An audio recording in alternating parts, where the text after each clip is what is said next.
Peace and blessings and keep up the lessons. This is Know Who, your brother Taalib from the Brother Taalib Show. And I'm here today again to get into the second part of why Tawheed is important for us to, and meaning being us humans, to learn. Why? So we're going to get into it to understand. Second part, let's get with it. Ready? Let's get it. Are you ready? Let's get it.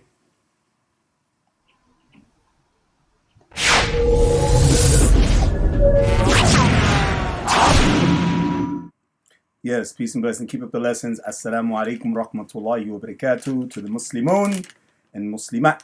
Yes, I'm here again for the second part. I don't know if it'll be a third part. I'm going to try to keep this as low as I can, keep this short as I can. This is a very, very touchy subject, a very, very long, well put. I mean, you have to spend a good amount of time to put the subject to give it its credit where it's due, and to give it its respects, because Tawheed, when it comes to Islam, is very, very important. It is the foundation of our faith.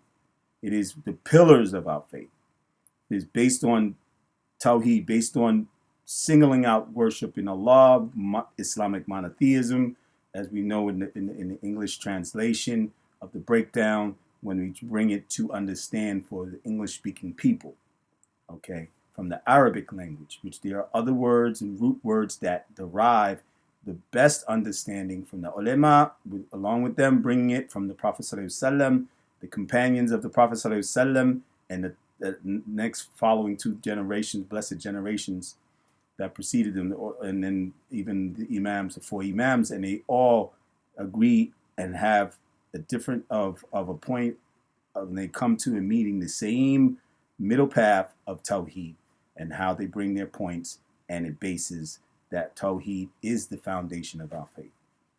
We know the Prophet ﷺ, he taught Tawheed for 13 years before he got into any other aspect of the faith and the life of living it. You understand? So that's the importance there just alone. And many Muslims should know this, especially. And I can't expect that for non-Muslims because you're not of this faith. So don't expect it. I'm not going to put that on you. As you are sitting in and you're listening, that's good. Because now you're understanding how the Muslims, believe. What is their belief? What is it based on? What is the main reason that they're so firm? Most of us try to be, because there are Muslims that are wayward, there's Muslims that are weak, there's Muslims that compromise their faith, there's Muslims that do things that may even be worse than the non-Muslims would do. But if they still believe in that, they're still pleasing to Allah more than a person that doesn't believe in Allah at all and is and joins partners with Allah, which we know as shirk.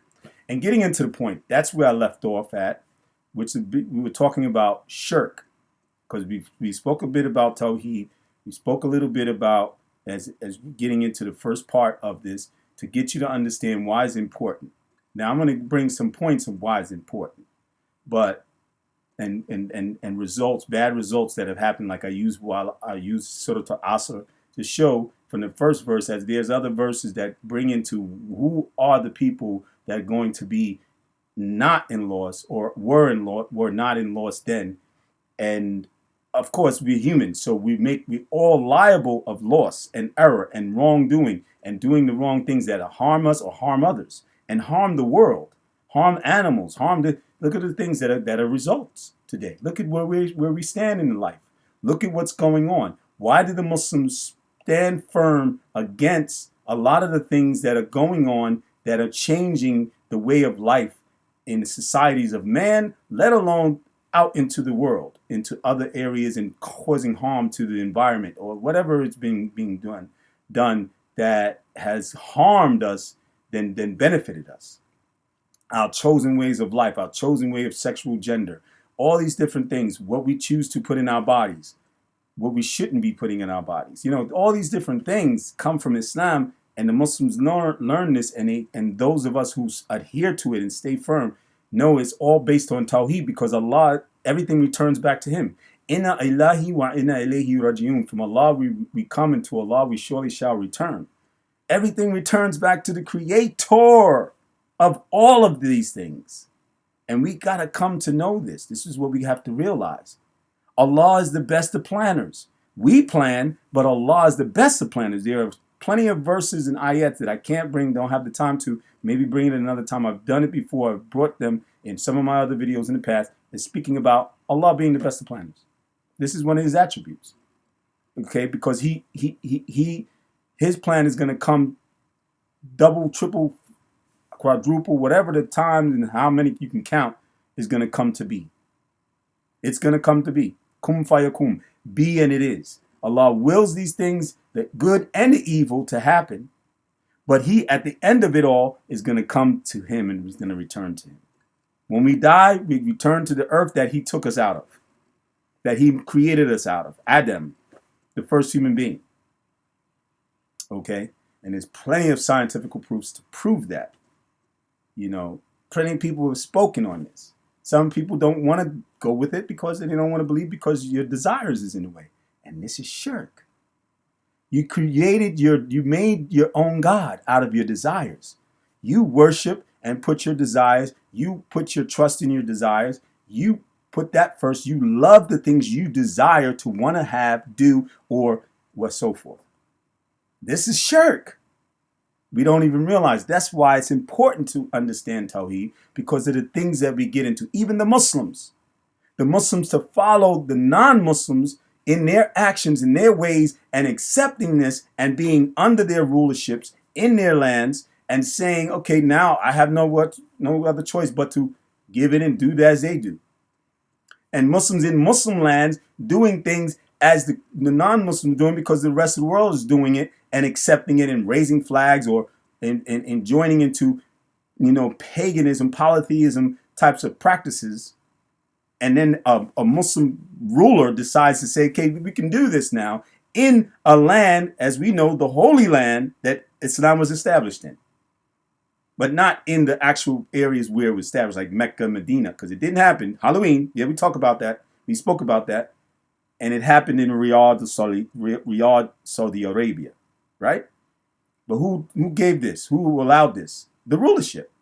And the people are the worst, because they are upon it and they accepted it and they did it. Because they didn't have to follow what the ruler was putting out or allowing the issue. It was okay and permissible. They didn't put their police to go out there and like they used to do and go against this type of thing, was called Halloween or any of these paganistic holidays that come from non-Muslims that are not from the faith of Islam, and they'll have no place in Islam. They have no place for the Muslim, because you're Muslim. Islam is your faith. Islam is your deen. It's your way of life. The deen al-Islam is your way of life. Dinakum. Okay, from that word. That's the Arabic word, is speaking about way of life. And there's other understandings. So Tawheed is the foundation of it. If you adhere to other things and your desires, then you could be practicing shirk. And especially Halloween, because Halloween has paganistic magic and sorcery and all that combined together, and devil worship combined together. Halloween. This should have not existed there, but it did. Okay, so this is one of the results. I'm getting a little bit past what I was supposed to do. But anyway, let me let you listen to what I said, because I was reading out of Sheikh Salih Al-Fawzan book, and I was giving kind of like a little message, because I have a group with my brothers and my brother-in-law and my sons, that we have a Facebook group, and we to communicate, because we don't get the chance to always be with each other, because we always got to work, and we always got to do something else to live our lives and to be able to survive.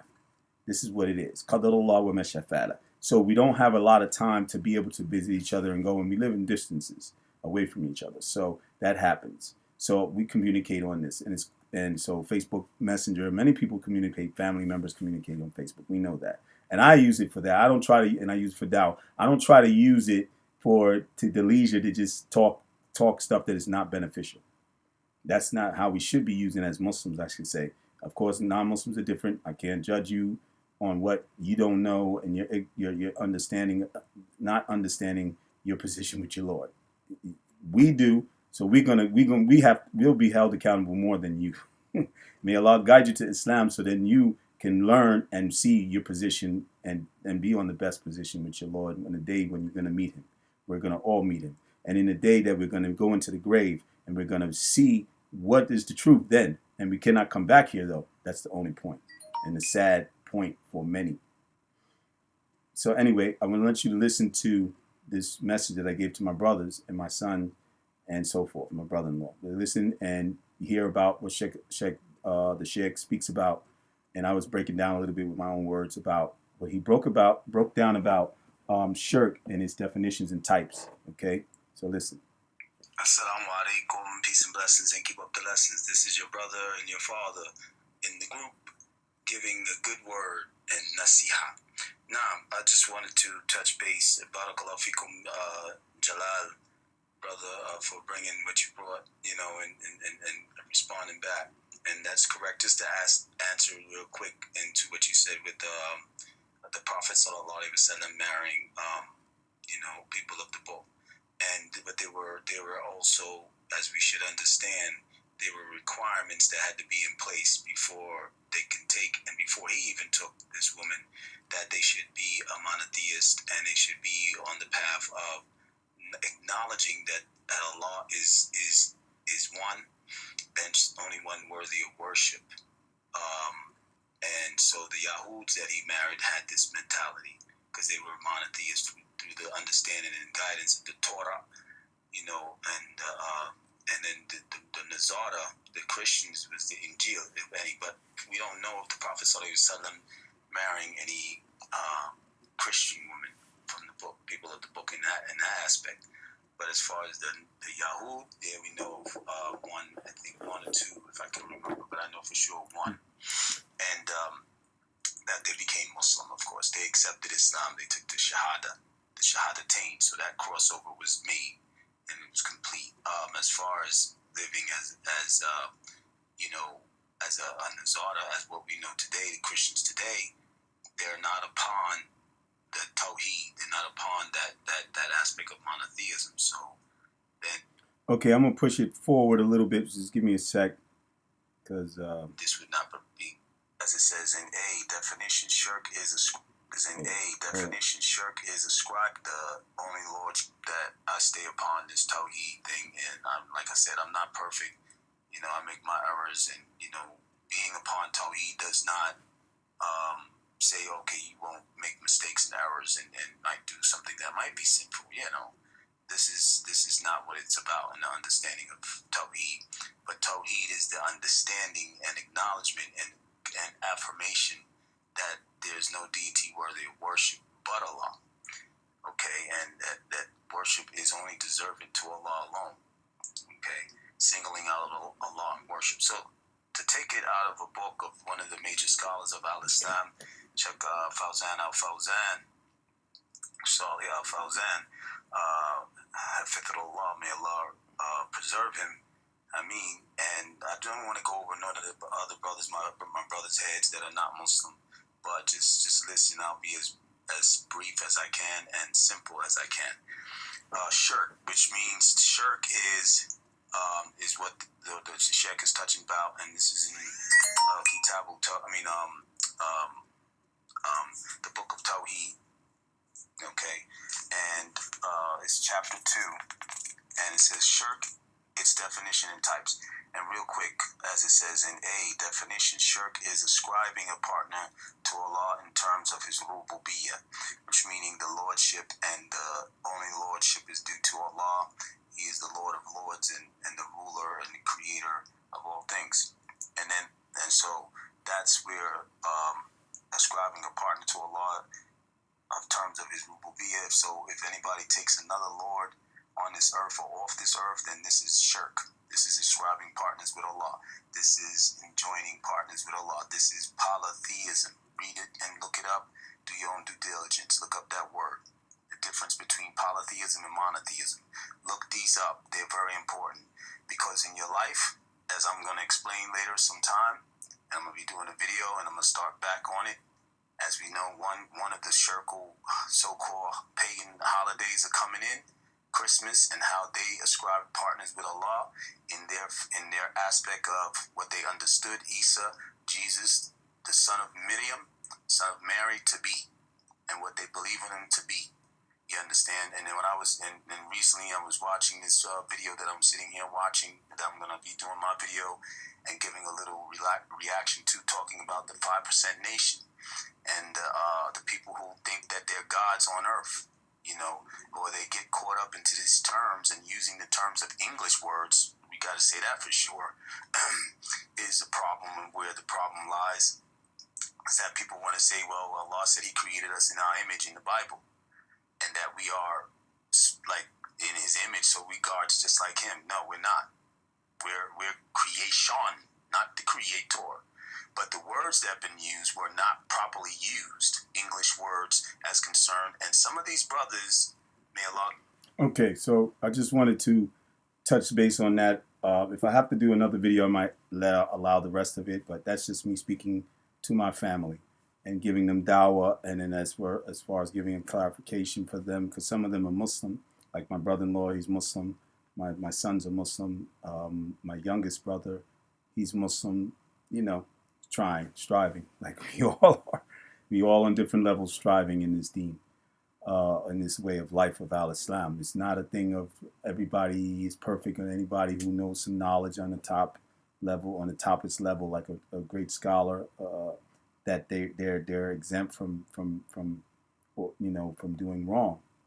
They still got to strive too. If the Prophet sallallahu alaihi wasallam asked for forgiveness like more than 70 times a day, or so, or close to that, then, because I can't remember the exact amount, so I'm not going to say exact, and then I don't want to be wrong in that. So I would say within 70 or so times a day. Who are we?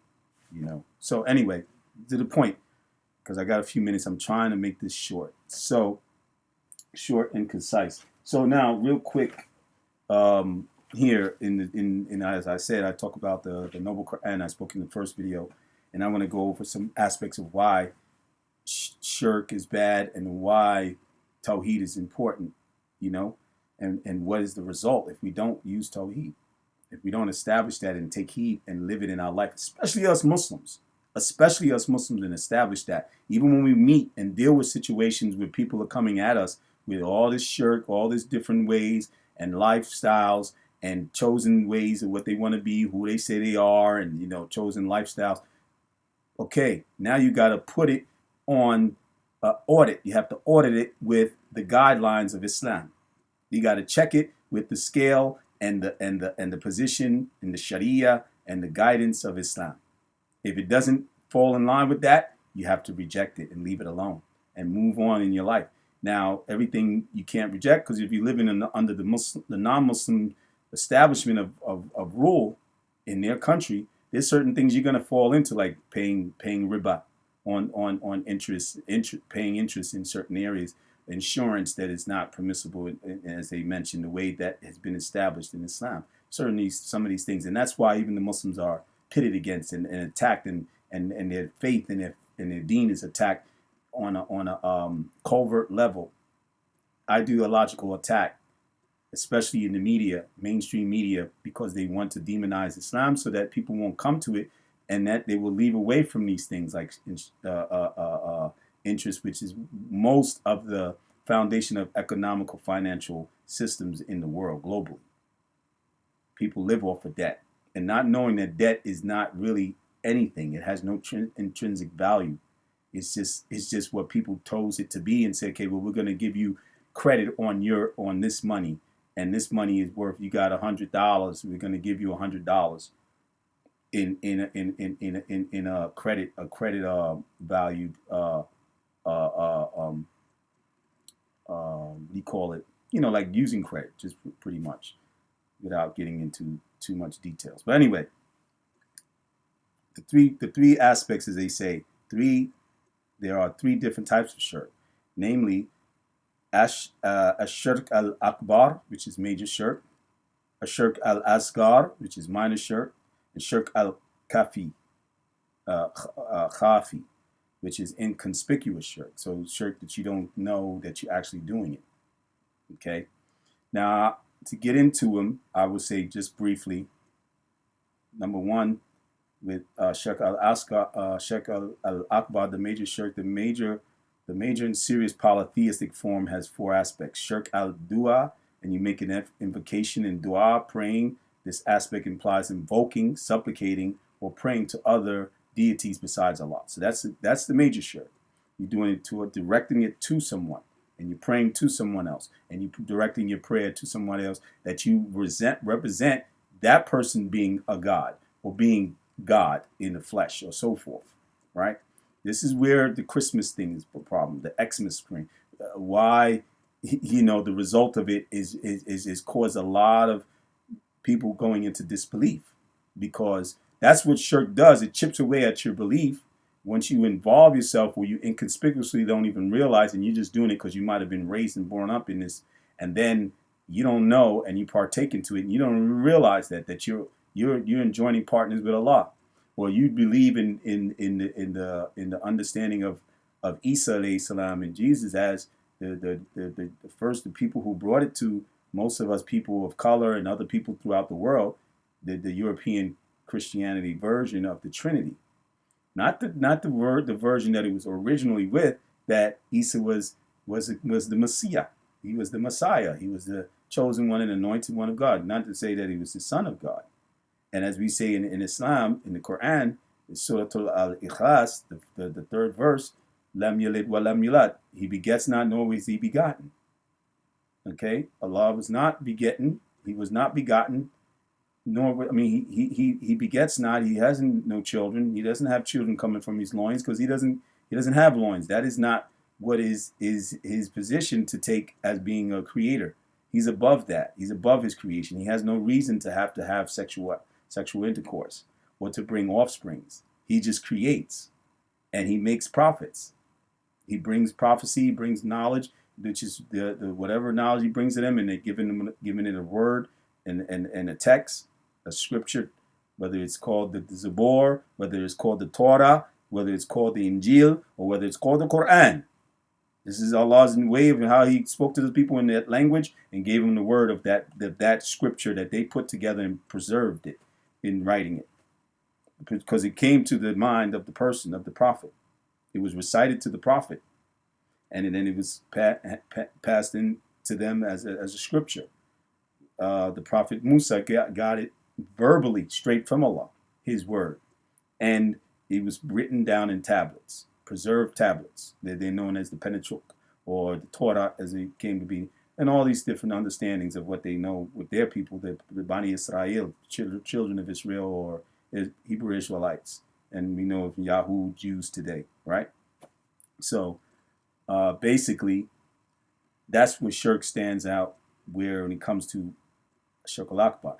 And getting into the second part is shirk al-asghar, which I go over here, and I'm just breaking it down piece by piece because I can't get into the whole thing, don't have time. Which is minor shirk, acts performed to show off, and any act of worship or any religious deed done in order to gain praise, fame, or for worldly benefit falls under this category. So, but there's proofs. I got to bring these proofs. And for shirk al-asghar, Allah says, and when they embark on a ship, they invoke Allah, making their faith pure for Him only.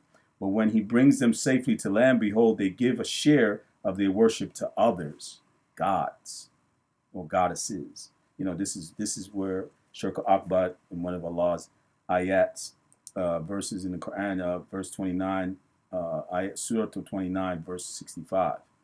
Okay, in the Quran. And then for shirk al-asghar, in one of the proofs, it says, Allah Almighty says, and He's speaking to the Prophet Muhammad sallallahu alaihi wasallam, I am only a man like you. And this is Muhammad sallallahu alaihi wasallam saying to the people. He's speaking for Allah, speaking in saying what the Prophet was speaking out to the people. I am only a man like you. It has been revealed to me that your Illah, your God, is one Illah, your God. Okay? So whoever hopes for the meeting with his Lord, let him work righteousness and associate none as partner in the worship of his Lord. That's basically it. But I went a little bit further than what I wanted to, and I may do a third video. It's possible, but if not, I think you pretty much got it, and you should get it. Let me give you a breakdown real quick. Hey, it's going to be a little longer than the last one. Okay. Shirk leads to breaking down of your faith. And when you break down it from your faith, now your righteousness fails as a Muslim. That's for the Muslim. I'm talking to the Muslim first. For the non-Muslim, we got to deal with it in a different way because you have differences in your lifestyle and how you live this life. You don't live this life on a righteous level as Islam expects of us as Muslims. So we understand that. So you might do things that, and depending on what faith, because everybody says, everybody got some good in their faith. Okay. There is good and there is decisively clear good. You might be doing something good and it might look good to everybody else as a human being, but does it look good to Allah? Is it pleasing to Allah? That's the point. You might give charity, but are you doing it for Allah? Okay, but the Muslim knows when we give charity, we have to make our intentions that we're doing it for Allah, not for ourselves to be looking good or to get on the stage and on a podium and start speaking in the speech, and then you got $1,000 plates, but it's supposed to be going to the charity because you're supposed to be a philanthropist, right? They do charity to look good and to also have tax write-offs. Let's keep it 100. All right. Let's keep it a buck, as we say. But that's that.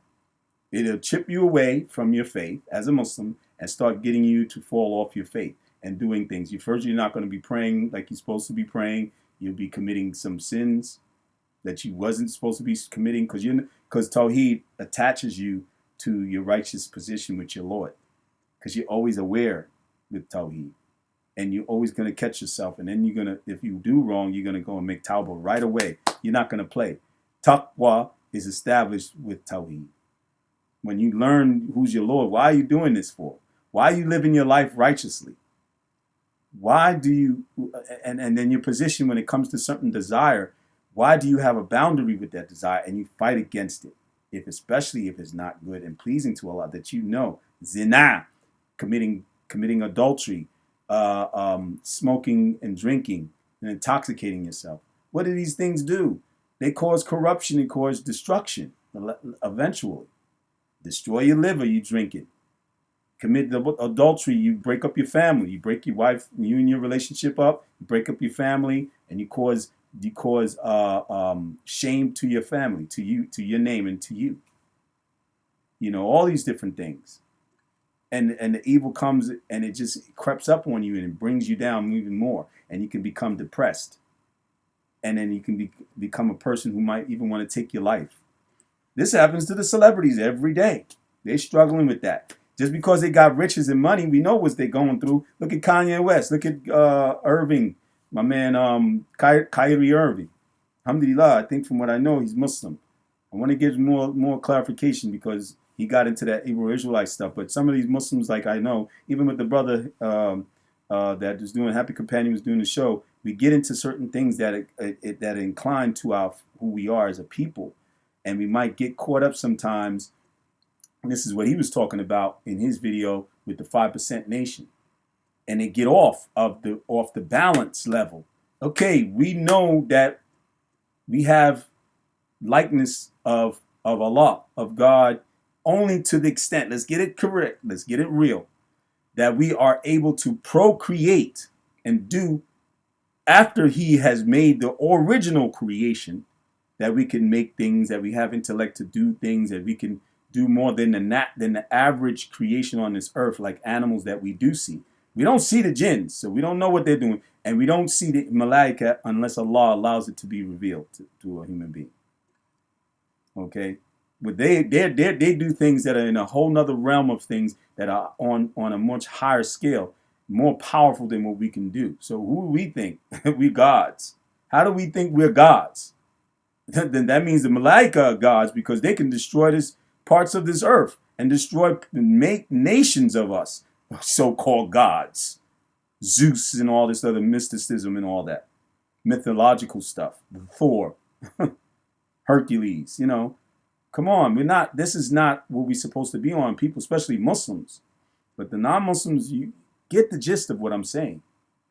You can't change your life to the fullest. You don't have total control of you. You're not the master of your destiny, because if you was, why did COVID kill thousands of people? I mean, and that's besides this pandemic. You had epidemics, you had diseases, Ebola, you had all this stuff. People getting sick from flu. You got to get flu shots. Come on, man. We are not all that. And it doesn't take away from your position of having integrity neither, and having dignity. That's the things that you can have, because Allah puts you on that level. But you're not on a scale and level of divinity. We're not. And we will never be. Even if one the time comes after the day Yom Qiyamah, we live forever in paradise. Inshallah, I pray that we can, as Muslims, may Allah give us that. And those of you non-Muslims, may Allah guide you so you can be pleasing to Him, so you can enter there. Because none who are not pleasing to Him and disbelieve in Him are not entering paradise. This is not Christianity and all the other faiths, how they do and say, even if you did bad on this earth and whatever, you're being forgiven because of somebody else's death and blood. No, in Islam, it is your actions, you're going to be held accountable for them. You to Allah. Straight and forward. No in between, no mediators, nothing. Only certain people that Allah allowed His Prophet to mediate for will be mediated for. And that's a whole nother story to get into. But our position of Tawheed is important. Our position of our relationship and connection with Allah based on adhering and worshiping Him alone, and joining our, whatever we do in this life is to please Him, and that is on the lines of that what's pleasing, and is not outside of that that's displeasing. That we're following how we're supposed to do. And we say, oh no, can't do that. Oh yeah, I can do that. Because we looking up, and we know Allah knows. He's all knowing. We know that attribute that deals with portion of Tawheed. One of the main aspects of Tawheed is called Tawheed Asma wa Sifat. He covers all. He encompasses all those attributes. To be able to, you can't get past Allah. You can't get past Him, and we can't get on His level, because we're not worthy of it. We're not. That's not our position. That doesn't take away from being something bad. If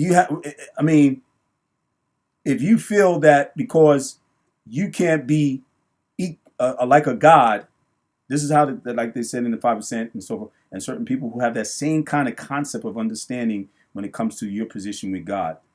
Even our ancient people in Africa, the ancient Orishas and all this other stuff, and dealing with the divination of Ife and Ogun and Oshun and all these, they were gods, but they were human beings at once, but then they became gods and people started worshiping them. This people with Noah, same thing. Mankind has been doing this since we've been around on this earth, falling into shirk. We was once, okay, there's a creator, He gave us life here, boom, bang, and now we got to do what He tells us to do. And now, and I'm just being simple right now as I speak, now there's shirk all over the earth. We put people worshiping their desires. The celebrities, the music industry, the hip hop culture, the all the different types of music in the music industry, the entertainment industry, the media, they put man's things in social society, social order in front of Allah and what is pleasing to Him.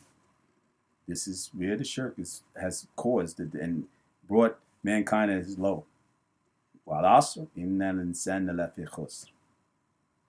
Verily, mankind is in loss, except those who enjoin to truth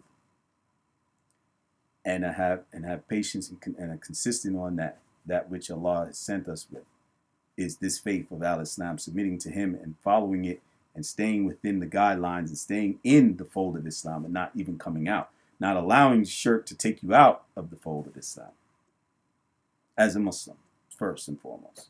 But any of you who are not Muslim, may Allah guide you to Islam ultimately, Allahumma ameen, because then you will see and get this balance that starts with Tawheed first, and all the other aspects fall right under to build that to make that foundation even stronger. But first, the foundation is Tawheed, is our connection with Allah and knowing our position as a human being. You can never be a God and a human being at the same time, because there is no other true deity worthy of worship except there's no true other deity God worthy of worship. And I don't like to use the word God like one of the brothers in that group. In the video with Happy Companion, speaking on the 5% Nation, or black men, gods, and whatever. The brother was speaking and he said he don't like to use the word. I don't either, because it doesn't give the respect due to, and it doesn't give him his position, his majesty, where he's at. So Allah is what I usually use, but God, in the understanding of the English language, for the people to know who the Creator is through that. Okay, we say God. And you have in Hebrew Yahweh, Elohim, and so forth, and they have different derivative roots that might have some misunderstanding on those words. Even with the Hebrew, like Elohim can be considered plural, but it doesn't mean that Allah is plural. It's just the way of that time that they're using in the word to express, just like when we see in the English translation when it says we, and Allah's, he's responding and talking to, in the sense of like a plural sense of the matter of himself and his being, but plural with his angels and the beings that partook in certain things that he wanted done on this earth, or he wants done on this earth. Not say that they are equal to him or that they're smaller gods. That meaning plural in his godliness, no, or in his divinity. He has no pluralness in his divinity. He is one. So I went a bit long. I apologize. Thank you for listening. I'm going to cut this off right now, 36 minutes. I hope you continue to listen. Please listen all the way through. This is important, people. Don't click out. I know 36 minutes. I'm sorry. But it is good, and it's great, and it's strong and beneficial. You need this. We all need this, especially us Muslims. So take heed. May Allah continue to guide us. Allahumma ameen. And coming into this holiday, pagan day that's coming, so you know your position as a Muslim.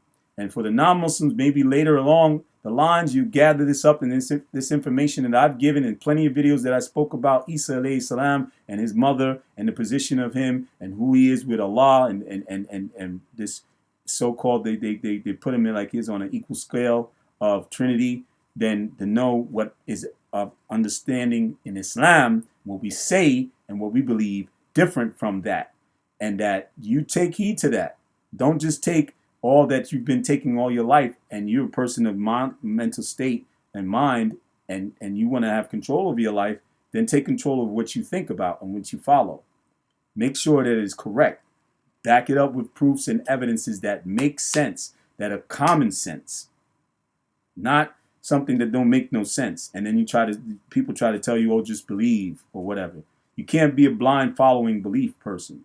You need to be a person that follows a belief that has clarity and evidence upon what is logical, besides analytical, besides symbolism, any of that. It has all of those things in order and a balance. And we learn that in Islam and what Tawheed brings to us. So again, brothers and sisters, peace and blessings. Keep up the lessons. Assalamu alaikum rahmatullahi barakatuh. Subhanakallah hamdihi ashhadu wa la ilaha anta astaghfiruka wa atubu ilayk. Till next time, don't forget to click the like button, share the video, and subscribe if you're not already subscribed, so you can get more from me. I'm not taking away anything from you, not asking no money from you. Subscribe, because we'll give you more and more and more of what I'm able to bring, and I will be able to bring more to you, inshallah. So thank you. Peace and blessings. Peace. Assalamu alaikum.